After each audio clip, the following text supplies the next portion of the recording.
ராமலிங்காவயம்.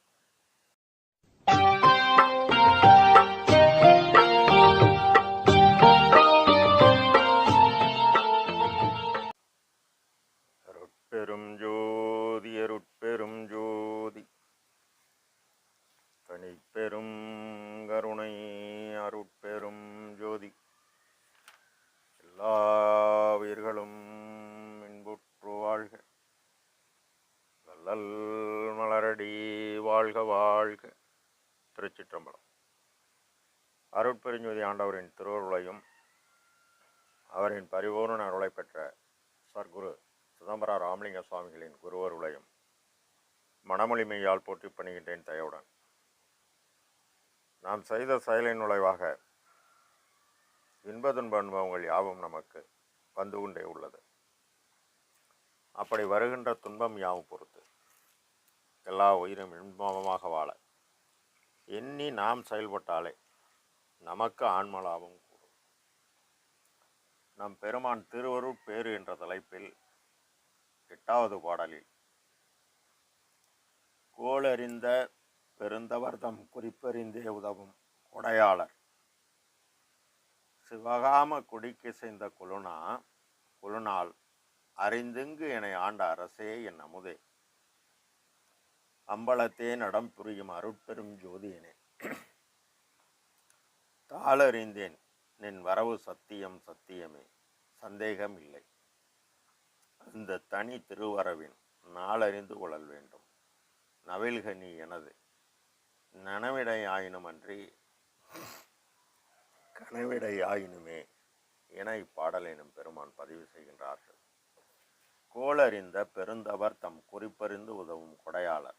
கோள் கொள்கை, அதாவது சுத்த சன்மார்க்கத்துக்குரிய அருள்நெறிக்குரிய அறமீறாது கொள்கையாக கொண்டு ஜீவகாரணி ஒழுக்கமே தவமாக கொண்டு பலகாலம் தினசரி தம் தரத்துக்கு தக்கவாறு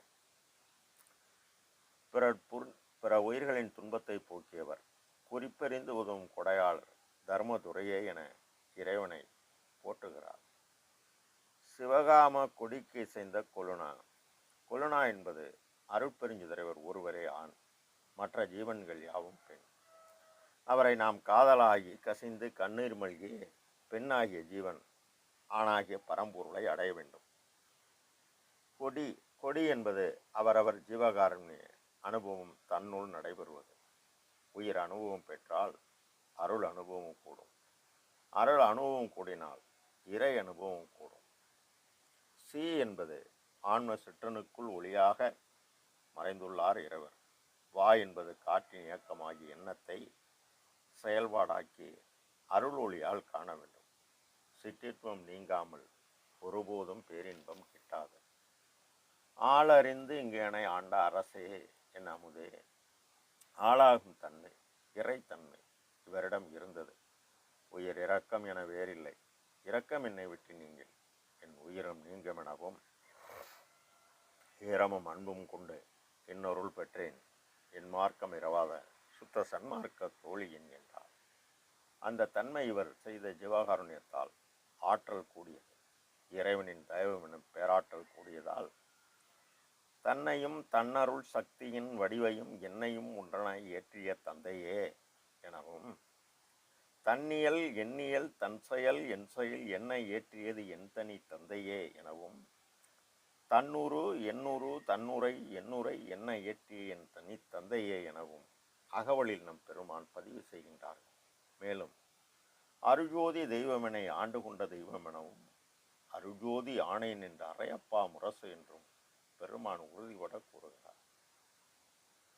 என்ன அமுதே, அமுதம் எப்போ உண்ண முடியும்? உரை மனம் கடந்து எக்காலத்தும் அழியாத தேகம், உயிர், ஆன்மா பெற்றவர். தோன்றுவார் மறைவார், மறைவார் தோன்றுவார். காரணம், இவர் அருள் அமுதம் உண்டவர். அம்பலத்தே நடம்புரியும் அருட்பெரும் ஜோதியனே. பரமாசத்தில் பேரொழியாக பெரும் ஜோதியாக தன்னை நடம் புரிகின்றார்.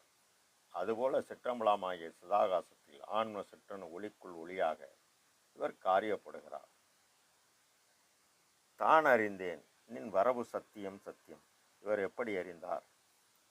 இறை அனுபவம் என்பது உயிர் அனுபவம் எல்லாவற்றையும் தம் உயிர் போல் எண்ணி செயல்படும் ஆண்வினைய ஒருமைப்பாட்டுரிமை இவர் கடைசி வரை கடைபிடித்து இறைவனிடம் எதுவும் வேண்டும் என கேட்டதாக தெரியவில்லை. இவருக்கு வரவு ஆன்மலாபம். ஜீவகாருண்ய ஒழுக்கம் முதற்பிரிவு வழங்கும் போதே பெருமான், இவ்வுலகத்தில் மனித பிறப்பை பெற்றுக்கொண்ட நீங்கள் காலம் உள்ளபோதே அறிந்து அடையத்தக்க ஆன்மலாபத்தை பெற வேண்டும் என்கின்றார். சும்மா வரும் ஆன்மலாபம்? நாம இறங்கினா அருட்சக்தி இறங்கும், நாம பார்த்தா அருட்சக்தி பார்க்கும், நாம செயல்பட்டா ஆன்மலாபம் பெறுவோம். அருள் என்பது கடவுள் தயவு, ஜீவகாரன் என்பது ஜீவர்கள் தயவு. பலன் எதிர்பாராத அன்னவரயம் செய்யப்பட்டதால் சத்தியம் மனம் உரைமனம் கடந்து விட்டது. சத்தியம் ஆன்மா மனதின் செயல்பாட்டால் ஆன்மா பிரகாசம் அடைந்து விட்டது. இப்போது தயவினால் தயாவண்ணமாகி கடவுளின் தயவு பேராற்றலை பெற்றுவிட்டார். எந்த சந்தேகமும் இல்லை. காரணம், தன்னையே எனக்கு தந்தருள் ஒளியால் என்னை வேதித்த என் தனி அன்பே என அகவலில் பதிவு செய்கிறார். அந்த தனி திரு வரவின் நாள் அறிந்து கொண்டேன். கொள்ள வேண்டும் நவிலுக நீ எனது நனவினானும் அன்று கனவினாயினுமே என்கின்றார். அருட்பெருஞ்சோதி இறைவர் அருள்ஜோதி அளித்து விட்டார். அருள் தயவு ஜோதி. அருள் என்பது தயவு, ஜோதி என்பது பேராற்றல். இறைவன் தன் கையில் பிடித்த தனி அருள் ஜோதியை இவர் கையில் கொடுத்து விட்டார். அருள்நிலை பெற்றனை, அருளொடி உற்றனை, அருள் அரசு ஏற்றுகின்ற அருளிய சிவமே என்கின்றார். ஆக இவருக்கு எல்லா வல்லமையும் வந்துவிட்டது. 25/1/1872 முதல் தைப்பூச விழாவின் போது பெருமான் அருட்பெருஞ்சோதி ஆண்டவர் எழுந்து அருளக்கூடிய தருணம் சமீபமாக உள்ளது என கூறி சத்தியஞான சபையில் தீபாராதனை காட்டினார்கள். பின் பெருமான் கூறியதற்கு முரண்பாடாக சைவாய் வழிபாடு இருந்ததால் பெருமான் சபையை பூட்டி பெருமான் கையில் திறவுகோல் இருந்தது. பெருமான் 30/1/1874 தைப்பூசம் இறைவுடன் கடந்தார். ஒடி உள்ளர் பெற்றார். தன்னை மறைத்து கொண்டு உள்ளார். தோன்றுவார் மறைவார், மறைவார் தோன்றுவார். சித்தி பேராற்றல் வழங்கக்கூடிய இடம் சித்திவளாகும். இறைவன் பெருமான் இரண்டர கலந்தார். என் சாமி, என் துறை, என் உயிர் நாயகனார். இன்று நான் வந்து இருக்கும் இடத்தில் அமர்கின்றார்.